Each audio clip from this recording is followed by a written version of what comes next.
Hey, welcome back to Fresh Gaming News. So today, we have had an announcement for a Nintendo pop-up store in London. Wow. It's going to be the first of its kind in Europe. Hopefully, it's going to be a permanent thing, but right now it's just a limited time pop-up shop. It's going to be from the 22nd of August to the 16th of November in Shepherd's Bush, Westfield, London, which is like a big mall shopping centre thing. And it's going to have exclusive items. Doesn't say what items there are going to be, but I think it's probably just going to be the items they have from Japan imported over. And that's what I want to talk about today. So, first of all, you have to reserve your stupid ass slot. You can't just go in, which is kind of... What? Why do you need to reserve a freaking slot to go to a store? I don't understand that. Why can't they just let anybody in? It's like, how many people do they think want to go to a store anyway? But yeah, you have to reserve your slot from 10 a.m. to 9 p.m. or 12 p.m. to 6 p.m. on a Sunday. And it will go live on October 7th, the slots. So who knows if they all sell out or not.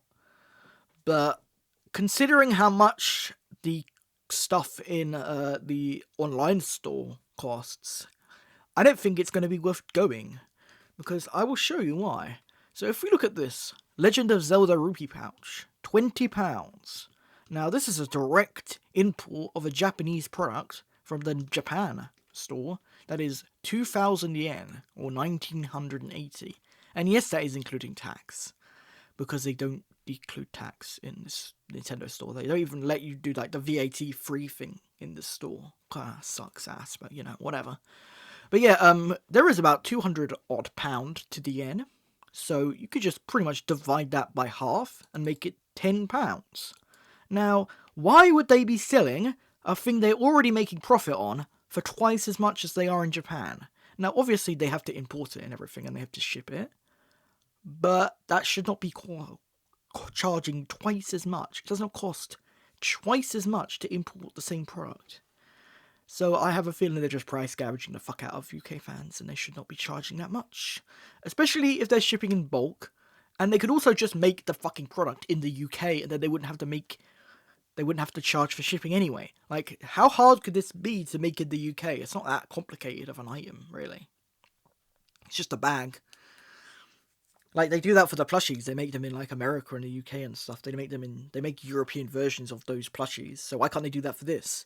Now the second item I want to talk about, which is even more ridiculous, Zelda Charm for Echoes of Wisdom, Princess Zelda and Tri, £13 friggin' pounds. That's a lot for a bloody keyring, I think. Now, if you go to the Japan place, it is 1,100 yen, which is just over £5. So they're charging over they're charging almost 3 times as much for this keyring. And you can't use the excuse that, it'll cost 3 times as much for shipping, because they're not shipping just one item singular, they're shipping a load of them in bulk, so it does not cost 1,000 yen to ship an item. Yeah. Anyway, if they're charging this much for the stuff in the store, I don't think it's going to be worth going. Especially considering, if you're charging that, why don't you just buy it online? What's the point of going to a store to buy the same product for the same price? So, I don't know. Hopefully they charge less, or they have different exclusive items than this. One thing I want to say is, the shirts, they're actually pretty decently priced, these shirts. This is only £20, but that's a kid's version, but yeah. The shirts are only £25, and in Japan they're 4,000, 5,000 yen, so...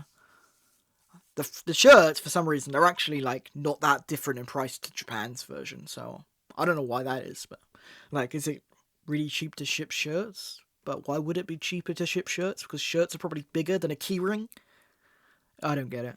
But anyway, what do you think? Are you going to go to this pop-up store, or are you, not interested because you realise that it's going to be ridiculously expensive, and you could probably just buy the stuff from Japan and proxy it over for cheaper, probably? I mean, yeah, you probably could. But anyway, that's going to do it for Fresh Gaming News. I'll see you guys next time. Make sure to like, comment, subscribe. Bye-bye.